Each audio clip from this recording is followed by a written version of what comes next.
Hello friends, ఒకటి కాదు, రెండు కాదు, మూడు కాదు, నాలుగు కాదు, ఇలా చాలా ఐటమ్స్తో అయితే మనకి అరిటాకు భోజనం అనేది ప్రొవైడ్ చేశారండి.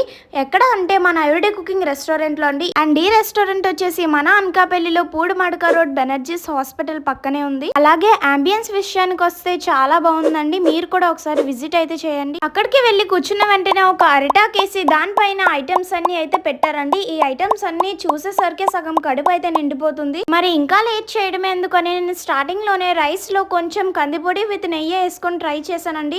చాలా అంటే చాలా బాగుంది. నెక్స్ట్ నేను పాలకూర పప్పును అయితే ట్రై చేశానండి. ఈ పాలకూర పప్పు అనేది కూడా వేడి వేడి రైస్ లో అలా అలా కలుపుకొని తింటే చాలా టేస్టీగా అనిపించింది. నెక్స్ట్ వచ్చేసరికి సాంబార్ అండి. ఈ సాంబార్ అనేది వేడి వేడి రైస్ లో వేసుకోవడం వల్ల హింగ్ ఫ్లేవర్ అనేది తగిలి ఇంకా ఇంకా తినాలనిపిస్తుంది. అండ్ ఫైనల్ గా అయితే పెరుగన్నం అండ్ జున్నుతో అయితే ఎండ్ చేశానండి. పెరుగు అనేది కూడా వీళ్ళు కుండలో తోడు పెడతారు. అలాగే ఇక్కడ ఇచ్చే జున్ను కూడా ప్యూర్ జున్ను పాలతో అయితే తయారు చేస్తారండి. సో జున్ను అనేది కూడా చాలా సాఫ్ట్ గా నోట్లో వేసుకుంటే కరిగిపోయేటట్టుగా ఉంది. ఈ ఎవరిడే కుకింగ్ హోటల్ అయితే మాదేనండి. మీరైతే పక్కాగా విజిట్ చేయండి.